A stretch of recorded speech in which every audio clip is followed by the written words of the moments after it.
The stars had never seemed so beautiful and yet so dangerous. Captain Rebecca Torres stood on the bridge of the Prometheus Dawn, watching the vast emptiness of space through the main viewport. Behind her, the colony ship hummed with the quiet sounds of 1,500 sleeping families. They were dreamers, all of them. People who had sold everything they owned for a chance to build new lives among the stars. It had been 3 months since they left Earth.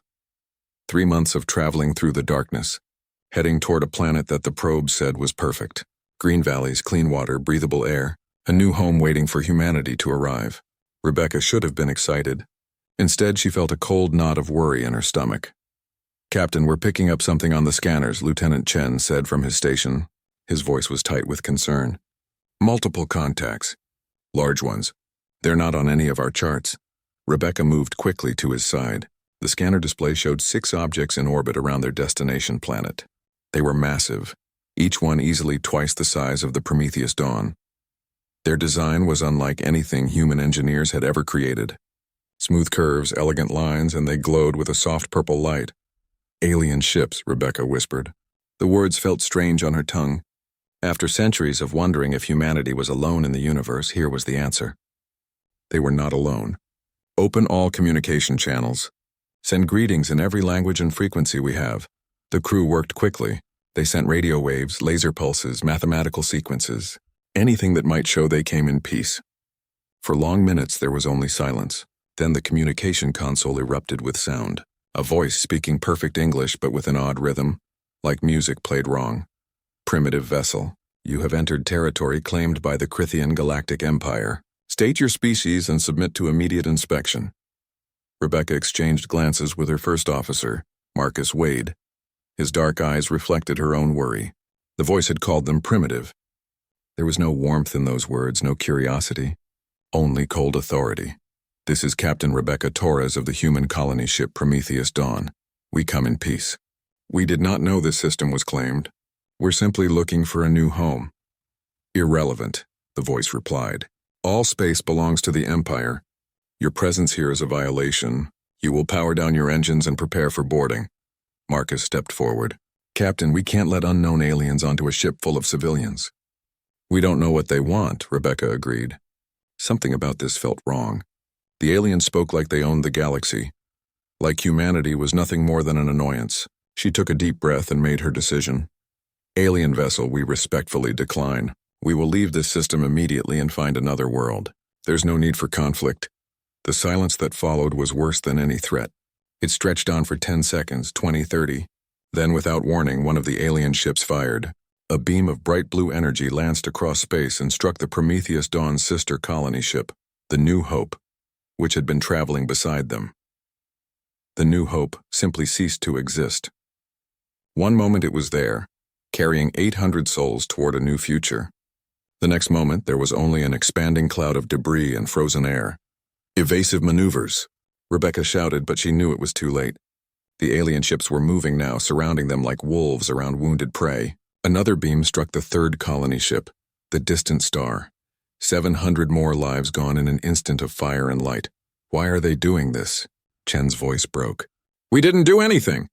Marcus was already at the weapons console, but Rebecca knew the truth. The Prometheus Dawn was a colony ship. It had a few point defense lasers meant for clearing space debris, nothing that could fight off military vessels. They were helpless. "All power to engines," Rebecca ordered. "We're running." The Prometheus Dawn lurched forward, its fusion drive burning at maximum. Behind them, the alien ships followed without hurry. They didn't even seem concerned. To them, this was not a battle. It was simply removing an annoyance. Rebecca grabbed the communication console. "This is Captain Torres to all Earth vessels. We are under attack by hostile alien forces. They destroyed the New Hope and Distant Star without provocation. If anyone receives this message, tell Earth. Tell them we're not alone out here and we're not welcome." Another energy beam struck their rear shields. The ship shuddered, and alarms screamed throughout the bridge. 1,500 people were waking up now, confused and terrified. Children crying, parents trying to understand why their dream was turning into a nightmare. "Shields at 40%, Chen reported. His hands shook as he worked. "We can't take another hit like that. Keep broadcasting our message," Rebecca said. "Someone has to know what happened here." Marcus stood beside her, his hand finding hers for just a moment. They had served together for 12 years. They had been friends, then more than friends, though they kept it quiet. Now, looking at the tactical display showing the alien ships closing in, Rebecca realized they would never have the future they had quietly hoped for. "It's been an honor." "Captain," Marcus said softly. Before Rebecca could respond, the alien ships fired again. Multiple beams struck the Prometheus Dawn from all sides. The shields collapsed, and the beams cut through the hull like it was paper. The ship broke apart in 3 pieces, its fusion reactor detonating in a flash of artificial sunlight. The Crithian patrol ships moved through the debris field, scanning for survivors. There were none. In the space of 15 minutes, 2,500 human lives had been erased. The Crithian commander, a being named Zexthor, watched the operation from his command throne. "The primitive vessels have been eliminated," his subordinate reported. "Shall we pursue if more arrive?" "Yes," Zexthor said, his mandibles clicking in satisfaction. "Send a message to these humans' homeworld. Tell them that the Crithian Empire does not tolerate intrusion. Tell them to remain in their own system, or face the same fate." The message was sent on the same frequencies the human ship had used. It traveled through space at the speed of light, crossing the vast distance between stars. 4 days later, it reached Earth. Admiral Sarah Chen sat in the United Earth Space Force headquarters deep beneath the surface of Geneva. She was 53 years old, with gray streaks in her black hair and eyes that had seen too many training accidents and equipment failures. The Space Force was new, barely 20 years old. Humanity's ships were still primitive compared to what science fiction had promised. But they were trying. They were reaching out into the galaxy with hope and wonder. Then the message arrived and everything changed. Sarah watched the playback 3 times. She saw the colony ships die. She heard Rebecca Torres's last transmission. She listened to the cold, arrogant voice of the alien commander delivering his ultimatum. With each viewing, something hardened inside her chest. Around her, the Council of Earth's leaders argued. Some wanted to submit, to stay in their own system and accept that they were not welcome among the stars. Others wanted to send diplomats to try to reason with these Crithians. They talked about peace and understanding and finding common ground. Sarah Chen said nothing. She was thinking about 2,500 people who had simply wanted to build homes and raise their children under alien skies. She was thinking about how the Crithians had destroyed them without hesitation, without mercy, without even trying to communicate beyond giving orders. When the council finally asked for her opinion, Sarah looked at each of them in turn. "We have 50 warships," she said quietly. "They probably have thousands. But I don't care. We're not going to hide in our own system like frightened children, and we're not going to beg these Crithians for permission to exist." "Then what do you propose?" the Secretary General asked. Sarah Chen smiled, but there was no warmth in it.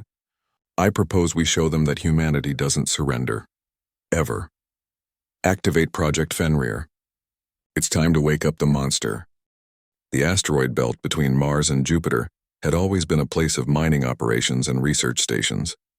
Thousands of rocks spinning through space rich with metals and minerals that Earth needed. Most people never paid attention to the belt. It was just there, a collection of resources waiting to be harvested. But for the past 8 years, one particular asteroid had been very different.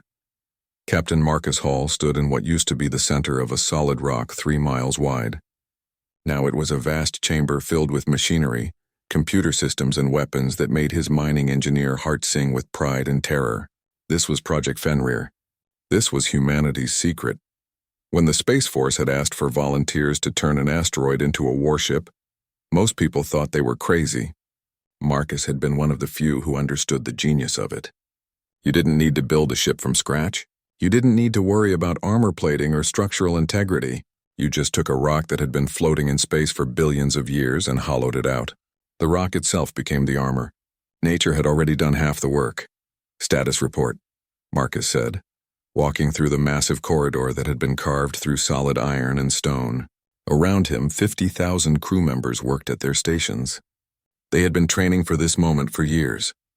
Most of them were volunteers who had lost family in the colony ship massacre. They didn't want revenge.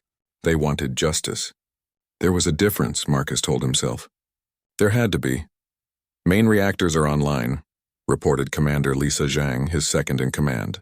She was a small woman with sharp eyes and hands that never stopped moving. All 15 fusion cores are running at optimal levels. We're generating enough power to light up half of Earth. Weapons systems, Marcus asked. Railguns are loaded and ready. We have 2,000-point defense turrets covering every angle. Mass drivers are calibrated. Nuclear payload is armed and standing by.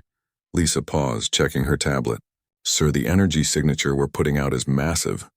Anyone with sensors is going to see us coming from light years away. Good, Marcus said. I want them to see us. I want them to know we're not hiding anymore.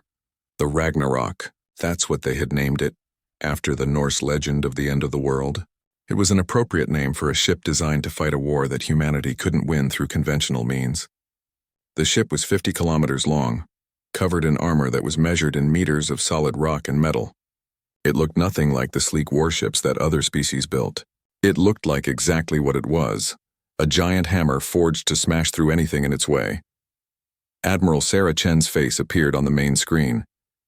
She looked tired. The past 4 days had aged her 10 years. Behind her, Marcus could see the command center in Geneva, filled with politicians and military officers all trying to look brave. Captain Hall, you are authorized to launch. Your mission is to engage the Crithian forces at Sigma Draconis and demonstrate that humanity will not accept their ultimatum. Show them what we're capable of. Show them that we fight back. Marcus nodded. Understood, Admiral. One question, though. What if we win? Sarah Chen was quiet for a moment. Then we keep fighting until they agree to leave us alone. And if we lose? If we lose, at least we went down swinging, Marcus finished. The connection ended. Marcus turned to his crew, looking at the faces of men and women who had volunteered to climb aboard a flying rock and charge into battle against an empire that spanned 10,000 star systems. They should have been terrified. Instead, they looked determined. All hands, this is the captain, Marcus said over the ship-wide communication system. In a few minutes, we're going to do something that probably seems insane. We're going to pick a fight with an empire that could crush Earth without breaking a sweat. But here's the thing they don't understand about humans.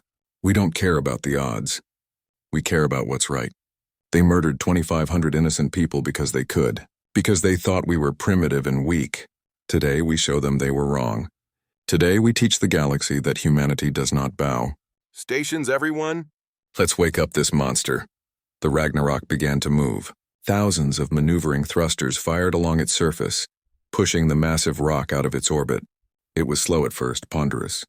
But as the main drives engaged, great engines built into channels carved through the asteroid itself, the ship began to accelerate, faster and faster, building momentum like a bullet fired from a gun that was 3 miles wide.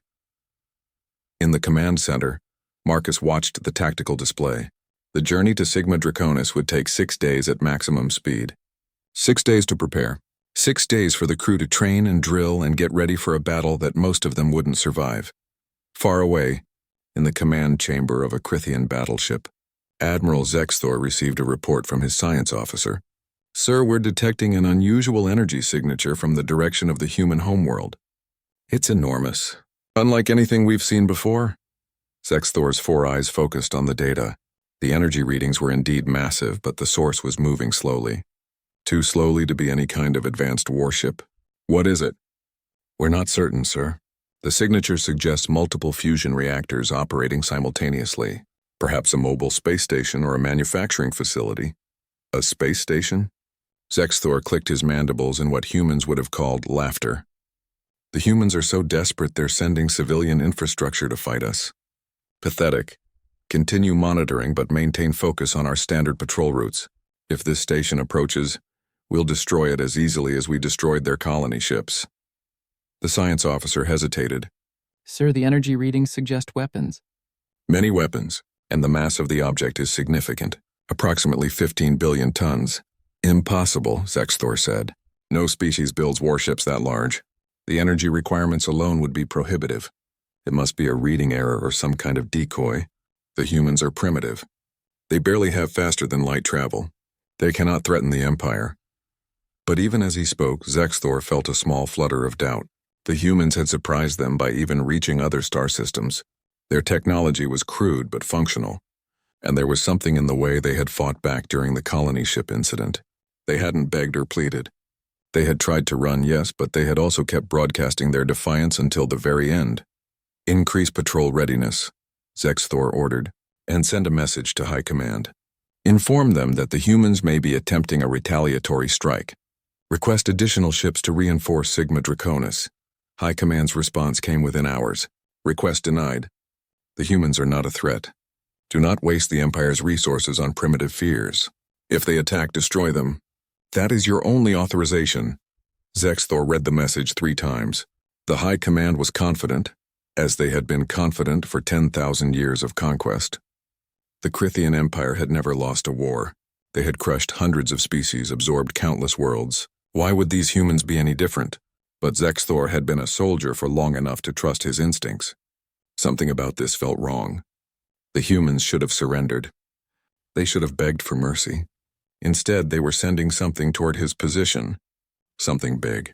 Something that required enough power to light up sensor arrays across 3 star systems. Prepare the fleet, he ordered quietly. All ships to battle stations. If the humans want a fight, we'll give them one they'll never forget. On board the Ragnarok, Marcus Hall sat in his command chair and watched the stars stream past. 6 days until they reached Sigma Draconis. 6 days until humanity showed the galaxy what they were made of. He thought about the people who had died on the colony ships. He thought about his own sister, who had been on the New Hope with her husband and 2 children. He thought about the future they had been building, the dream of humanity spreading among the stars in peace. The Crithians had taken that dream and burned it. Now, Marcus thought grimly, it was time to return the favor. The monster was awake and it was heading straight toward them. The Ragnarok dropped out of faster-than-light travel at the edge of the Sigma Draconis system, and every sensor in the Crithian fleet immediately screamed warnings. Admiral Zexthor stared at his displays in disbelief. The object that appeared was not a space station. It was not a decoy. It was a weapon, massive and brutal, covered in gun emplacements and armor that made his warships look like children's toys. What is that thing? His weapons officer whispered. That, Zexthor said slowly, is why we should have sent for reinforcements. The Ragnarok hung in space like a small moon, its surface pockmarked with craters that had been there for billions of years. But between those natural features, human engineers had carved out weapon ports, sensor arrays, and engines that glowed with blue-white fire. It was ugly. It was crude. It was terrifying. Marcus Hall stood on the bridge watching the Crithian fleet through the main view screen. 500 ships, all of them sleek and elegant, spread out in a perfect formation. They looked like works of art compared to his flying rock. But Marcus didn't care about looking pretty. He cared about winning. Open a channel, he ordered. Lisa Jang worked her console. Channel open, sir. This is Captain Marcus Hall of the United Earth Space Force warship Ragnarok. 4 days ago, you murdered 2,500 human civilians without warning or provocation. You told us to stay in our own system or face destruction. We're here to deliver our response. You have one chance to surrender. Power down your weapons and prepare to be taken into custody. You will face trial for your crimes. The silence that followed was brief.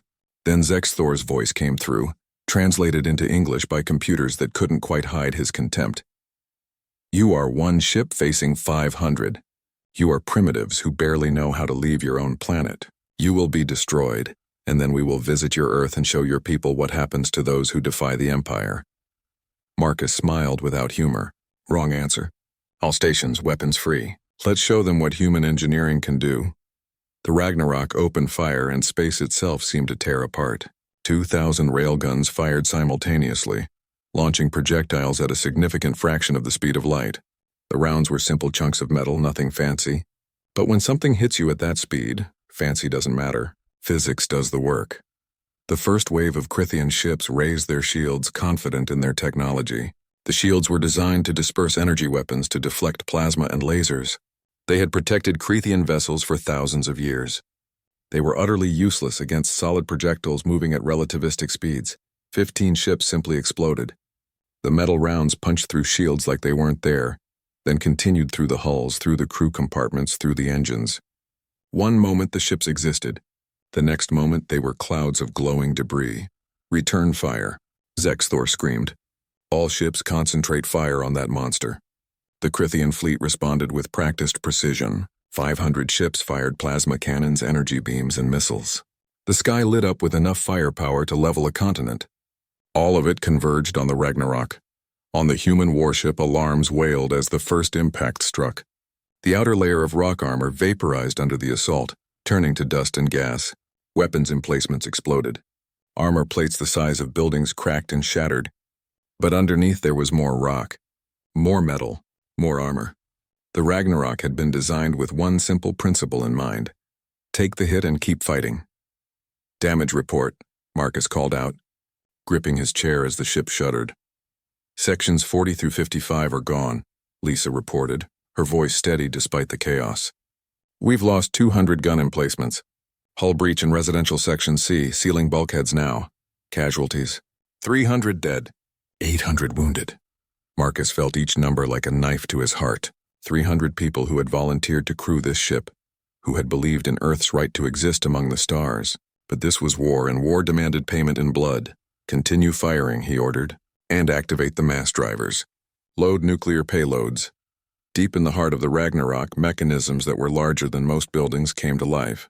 The mass drivers were electromagnetic catapults built into channels that ran the entire length of the asteroid. They could accelerate objects to incredible speeds. And right now they were loading warheads that carried enough nuclear fury to crack planets. The Crythian fleet continued their assault, moving into better positions. They were fast and maneuverable, dancing around the slow-moving human ship. Their tactics were refined over millennia of warfare. They knew how to fight. They knew how to win. What they didn't know was that Marcus wasn't trying to outmaneuver them. He was trying to make them group up. Mass drivers ready, Lisa announced. Fire, Marcus said.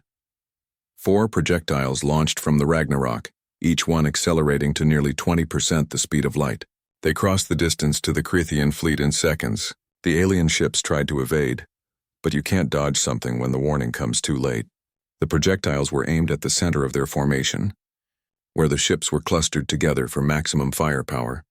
3 of the warheads missed, streaking off into empty space where they would travel for thousands of years. But one found its target. It struck a Crythian battleship and detonated. The nuclear explosion would have been devastating on its own. At relativistic speeds, it was apocalyptic. The shockwave expanded in a microsecond, catching 30 ships in its radius. They didn't explode.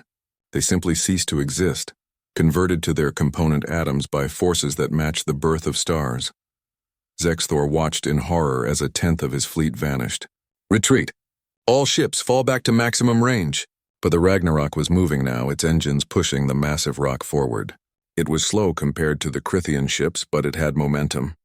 15 billion tons of rock and metal moving at increasing speed, and Marcus had no intention of stopping. Sir, they're retreating, Lisa said. Good, follow them. And activate point defense. Turn it outward. The Crythian commanders were confused when the human ship's point defense systems, meant to shoot down incoming missiles, instead began firing at random into space. Thousands of small railguns spitting out metal at high velocity. Then they understood, too late. The projectiles didn't need to hit anything. They just needed to create a cloud of debris between the fleets. The Crythian ships, trying to maintain distance while firing, ran into the debris field at high speed. For ships designed for speed and maneuverability, even small impacts at those velocities were catastrophic. Hulls tore open. Engines exploded. 24 ships crippled themselves on debris too small to show up on sensors until it was too late. They're adapting, Marcus noted, watching the tactical display. They're spreading out, trying to avoid the debris. Smart. Should we change tactics? Lisa asked. Marcus smiled grimly. No, we're going to do something they won't expect. Helm, plot a ramming course for that battleship group. Full speed. The bridge went silent. Everyone turned to stare at him. Sir, the helmsman said carefully, if we ram them at this speed, the kinetic impact will destroy them, Marcus finished. That's the point. They're used to fighting at range, using shields and energy weapons. They think of war as a chess game. We're going to show them that humans play a different game. We play to win, whatever it costs. The Ragnarok accelerated toward a cluster of Crythian battleships. The alien commanders saw it coming and tried to scatter, but they were too slow. The asteroid warship crashed into their formation like a planet-sized fist. The first ship it struck simply shattered. The second exploded against the Ragnarok's armored prow. The third tried to evade and instead collided with one of its companions. The Ragnarok plowed through the debris, its armor scorched and cracked but still intact. Behind it, the wreckage of 6 Crythian ships tumbled through space. Zexthor couldn't believe what he was seeing. The human ship was using its own mass as a weapon. It was ramming his vessels like some kind of primitive battering ram. This wasn't warfare. This was madness. This was brutality on a scale he had never imagined. "How much damage has it taken?" he demanded. "Significant, sir. We estimate it's lost 40% of its weapon systems and 30% of its armor, but what? It's still operational. Still fighting. Sir, I don't think we can stop it. Not without losing the entire fleet." Zexthor looked at the tactical display. He had started this battle with 500 ships. Now he had 280, and that number was dropping every minute.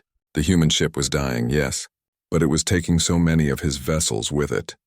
And the way it fought, with no regard for its own safety, no concern for tactics or retreat, just brutal forward momentum, it was unlike anything in the Empire's experience. "Send a message to High Command," Zexthor said quietly. "Tell them we need reinforcements. Tell them the humans are not primitive. Tell them we're fighting a monster." Marcus Hall stood on his bridge, blood running down his face from a cut he didn't remember getting. Half his crew was dead or wounded. The Ragnarok was burning in a dozen places. But they had won. The Crithian fleet was retreating, broken and scattered. "Should we pursue?" Lisa asked. She looked as exhausted as Marcus felt. "No," Marcus said. "We've made our point. Let them run." The footage reached the Crithian homeworld within 2 days. Someone on one of the surviving ships had recorded the battle at Sigma Draconis, and despite orders to suppress it, the video spread like wildfire across the Empire's communication networks. Billions of citizens watched in stunned silence as a single human ship tore through 500 Crithian vessels. In the High Council chambers on Crith Prime, the ruling elite gathered in emergency session. The circular room was filled with representatives from all the major species that made up the Empire. Crethians with their 4 eyes and mandibles, Thorians tall and slim with silver skin, Phexians short and stocky with natural armor. Dozens of species, all of them conquerors, all of them confident in the Empire's eternal superiority. High Counselor Thraxus watched the battle footage for the 15th time. Each viewing made his blood run colder. "How?" he asked simply. "How does one primitive ship destroy 220 of our finest vessels?" Admiral Zexthor stood before the council, his uniform scorched from the battle. He had lost 3 of his 4 ships during the retreat, and his pride had been crushed even more thoroughly than his fleet. "They don't fight like civilized species," he explained. "They don't use shields. They don't maneuver. They just endure. They built a ship designed to take punishment and keep fighting, and their weapons are crude but effective. Kinetic energy weapons moving at relativistic speeds. Our shields are useless against them." "But they lost hundreds of crew members," another counselor argued. "Their ship was crippled. Why didn't they surrender?" "Because," Zexthor said quietly, "humans don't surrender. I've studied the recordings. Even when they were dying, even when sections of their ship were exploding, they kept fighting. It's like they don't understand the concept of acceptable losses. They're willing to die as long as they take us with them." The council chamber erupted in argument. Some members wanted immediate retaliation. Others urged caution. A few even suggested diplomacy, though they were quickly shouted down. The Empire did not negotiate with primitives, but beneath the arguing there was something new in the room. Something the Crithian Empire had not felt in thousands of years. Fear. Far from the council chambers, in the lower districts of Crith Prime where conquered species lived and worked, the reaction was very different. In bars and meeting halls and secret gatherings and whispered conversations, people spoke about the humans with something close to wonder. "Did you see it?" a Vexian dock worker said to his companions. "They rammed our ships. Just crashed right into them. They're insane." "No," his Thorian friend replied. "Not insane, desperate. We know what that feels like. We remember when the Empire came to our worlds and told us to submit or die." In a small apartment, a group of Crithian dissidents gathered around a screen, watching the battle footage again. They were young, idealistic, the children of the Empire who had grown up questioning why their civilization needed to conquer everyone they met. "This changes everything," one of them said. "For the first time, someone fought back and won." "They didn't win," another argued. "They lost most of their crew. Their ship was nearly destroyed, but the Empire lost more. Don't you see? For 10,000 years we've been told the Empire is invincible, that resistance is futile, And then these humans show up and suddenly 500 warships aren't enough. How many species could have fought back if they'd known the Empire could bleed? The conversation was dangerous. If security forces found them talking like this, they would disappear into detention centers. But the footage from Sigma Draconis had planted a seed of doubt, and that seed was beginning to grow. On Earth, Admiral Sarah Chen sat in her office, reading reports from across the galaxy. The Space Force had agents embedded in various trading posts and communication hubs, gathering intelligence on the Empire's response. What she read made her both hopeful and terrified. "They're scared," she said to her assistant. "The Empire is actually frightened of us. Was that good?" The assistant asked, "I don't know. Scared enemies can be unpredictable. They might sue for peace or they might come at us with everything they have." Sarah pulled up another report. "But look at this. Rebellions are starting on 6 different worlds. Species that the Empire conquered decades ago are suddenly finding their courage. They're using our tactics, our example, to fight back." "So we inspired them?" "More like we showed them it was possible," Sarah corrected. "But here's the problem. We can't fight the entire Empire. The Ragnarok barely survived 1 battle. We're building more asteroid ships, but even with a dozen of them, we're outnumbered thousands to 1. A message came through on her secure terminal. Sarah read it quickly and her expression hardened. "Speaking of our ships, the Jormungandr just completed its trials. The Leviathan, Behemoth, and Typhon will be ready within 3 months. 5 ships, the assistant said, against an empire of 10,000 systems. 5 ships, Sarah agreed. But they're our ships, and apparently that matters more than we thought." On the Ragnarok, Captain Marcus Hall walked through the repair bay, watching crews work to patch the damage from Sigma Draconis. The ship looked even worse up close than it had on the tactical displays. Entire sections were gone, melted by plasma fire or torn away by explosions. But the crew worked with grim determination, welding new plates, installing replacement weapons, preparing for the next battle. A young engineer approached him, her face smudged with grease. "Captain, we have visitors. 3 Crithian ships requesting asylum." Marcus blinked in surprise. "Crithian ships? Did you scan them for weapons?" "Yes, sir." "They're unarmed, and they're broadcasting surrender codes." In the docking bay, Marcus met the Crithian officers face to face for the first time.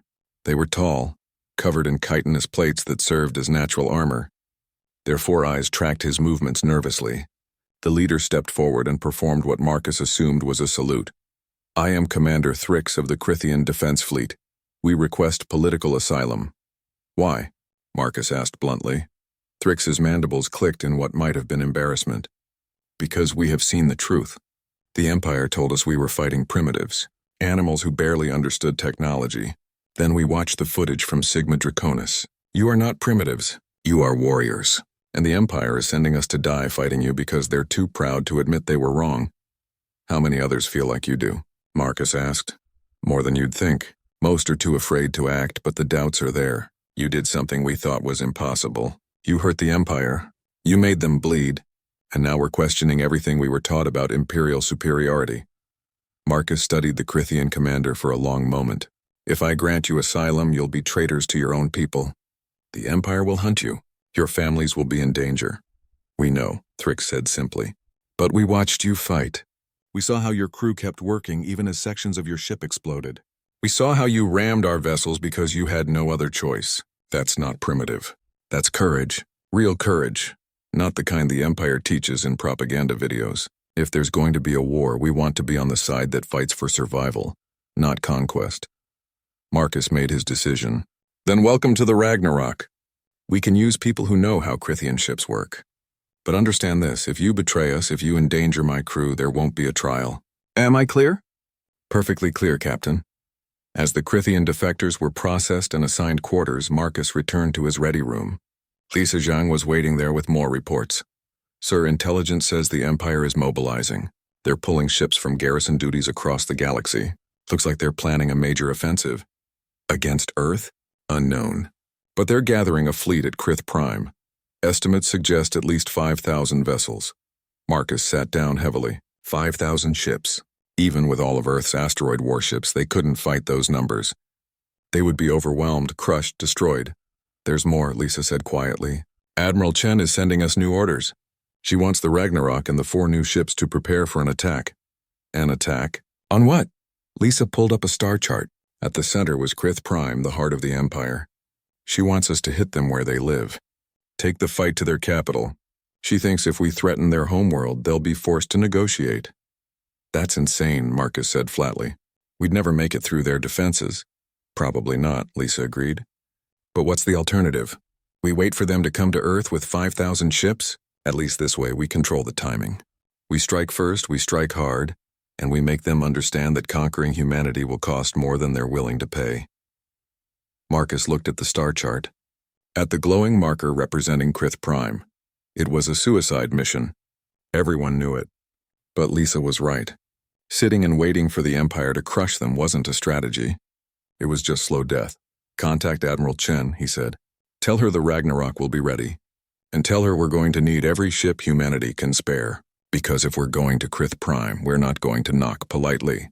We're going to kick down the door. 5 asteroid ships dropped out of faster-than-light travel at the edge of the Krith Prime system, and every alarm on the planet began to scream. The Ragnarok led the formation, its battle scars from Sigma Draconis still visible despite weeks of repairs. Beside it came the Jormungandr, Leviathan, Behemoth, and Typhon, each one a flying mountain bristling with weapons. Behind them, smaller human vessels provided support, but everyone knew the truth. This battle would be decided by the asteroid ships. Admiral Sarah Chen stood in the command center on Earth, watching the feeds from thousands of light years away. She looked at the faces of her staff, saw the fear and hope mixed together. This was humanity's gamble. If they won here, the Empire might be forced to negotiate. If they lost, Earth would be next. On Krith Prime, High Counselor Thraxus watched the human fleet with a mixture of rage and disbelief. They dare attack our homeworld? 5 ships against 5,000? This is madness. Perhaps, Admiral Zexthor said from his position at the Defense Command. But it's the same madness that destroyed my fleet at Sigma Draconis. We should not underestimate them. Then don't, Thraxus snapped. Destroy them. Destroy them all. Show the galaxy what happens to species who defy the Empire. The Krithian defense fleet moved into position. 5,000 warships, the accumulated might of 10,000 years of conquest. They spread out in layers, creating a wall of firepower between the human ships and the planet. Orbital defense platforms, each one larger than a city, powered up their weapons. Krith Prime had never been attacked in all of recorded history. The defenders were determined to keep it that way. Marcus Hall stood on the bridge of the Ragnarok, looking at the tactical display.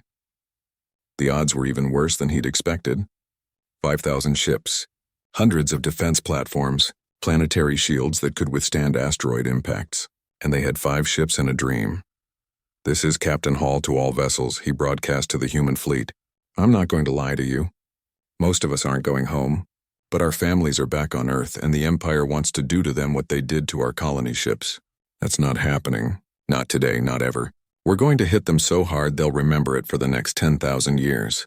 All ships advance in wall formation. Lock shields together. The 5 asteroid ships moved forward slowly, their prows facing the Krithian fleet. They didn't spread out. They didn't try to maneuver. They just advanced like a moving wall presenting a unified front of rock and metal. The Krithian fleet opened fire first. 5,000 ships unleashing everything they had. The space between the fleets turned into a storm of energy and death. Plasma beams, missiles, energy weapons, all of it converging on the human ships. The Ragnarok took the first hits, its outer armor vaporizing under the assault. But the ship kept moving. Beside it, the Jormungandr and Leviathan formed a protective wall, their mass absorbing hits that would have destroyed smaller vessels. The Behemoth and Typhon brought up the rear, their weapons firing continuously. Return fire, Marcus ordered. All weapons maximum rate. Make every shot count. 2,000 railguns per ship opened up. 10,000 streams of metal death cutting across space at relativistic speeds. The Krithian shields were useless against the kinetic impacts. Ships exploded, hulls tore open, reactors detonated. The neat formations of the defense fleet dissolved into chaos as vessels tried to evade the storm of projectiles. But there were so many of them. For every Krithian ship destroyed, 10 more took its place. The human vessels were being hit constantly. Armor peeling away in sheets, weapon systems exploding, crew compartments exposed to vacuum. The smaller support ships were picked off one by one, unable to withstand the concentrated fire. The Typhon is hit, Lisa Zhang reported. Multiple reactor breaches. They're evacuating. Marcus watched as the Typhon fell behind, its engines failing. A moment later, Crithian ships swarmed over it like predators sensing wounded prey. The Typhon exploded in a flash that lit up the entire battlefield. "Keep advancing," Marcus said through gritted teeth. "We need to reach those orbital platforms."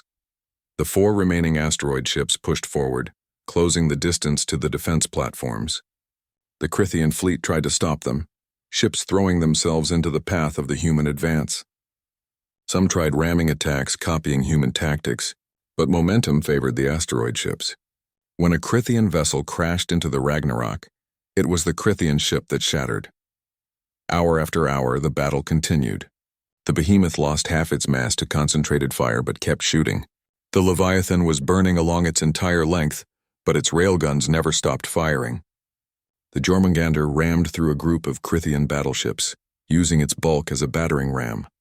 On Crith Prime, billions watched in horror as the human ships plowed through their defenses.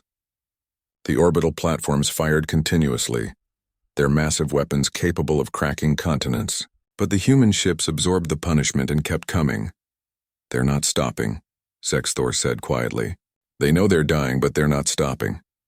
Thraxus watched the tactical display with shaking hands. The human ships were down to 3 now. The Leviathan had finally succumbed to the damage, breaking apart under sustained fire from 100 vessels. But the remaining ships were still advancing, still fighting, and the Crithian fleet had been reduced to less than 2,000 operational vessels. "This can't be happening," Thraxus whispered. "We're the Empire. We don't lose." "We're losing now," Sexthor said. "Look at them. They're going to reach the platforms." The Ragnarok, Jormungandr, and Behemoth finally broke through the Crithian fleet's defensive line. Before them stood the orbital defense platforms, massive structures that had protected Crith Prime for centuries. Marcus looked at them through the view screen, calculating angles and distances. "Target the closest platform," he ordered.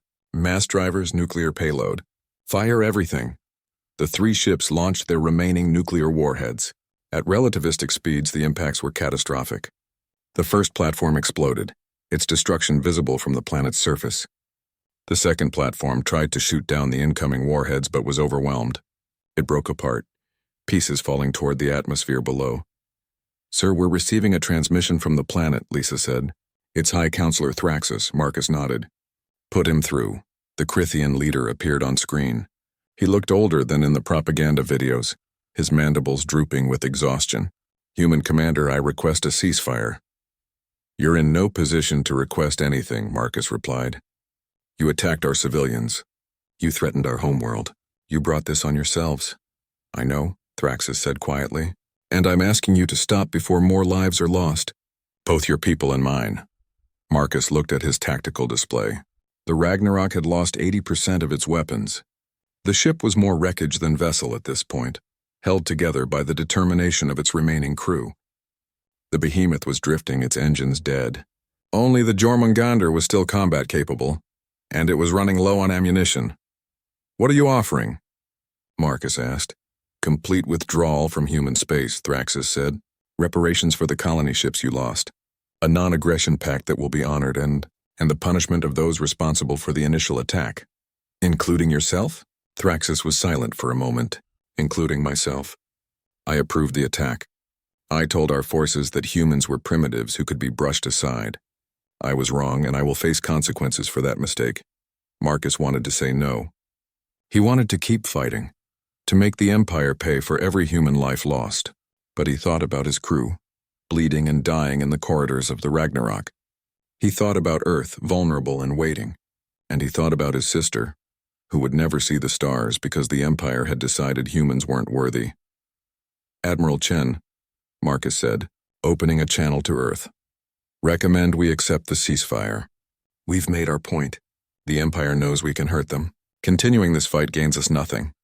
Sarah Chen's face appeared on another screen. She looked at the battle damage reports, at the casualty lists, at the tactical situation. Then she looked at Marcus. "Agreed," she said. "Captain Hall, you are authorized to negotiate terms. Make sure they understand this is not a request. These are our demands, and they will be met in full." Marcus turned back to Thraxus. "You have 48 hours to transmit the full terms of your surrender to Earth. We want complete withdrawal from all systems, within 50 light-years of Sul. We want reparations equal to the value of the ships and lives you destroyed. We want your military to stand down and allow independent observers to verify compliance. And we want you to broadcast a message to every species in the Empire, admitting what you did and accepting responsibility. That will destroy the Empire, Thraxus said. Good. Marcus replied without sympathy. Maybe the next Empire will think twice before attacking civilians. The ceasefire took effect immediately. The remaining Crethean ships pulled back, and the human vessels held their positions around the orbital platforms. On the Ragnarok, medical teams worked desperately to save the wounded. The crew had started the battle with 50,000 people. Now there were less than 30,000 still alive. Lisa Zhang found Marcus in the observation deck, staring out at the damaged Crethean fleet.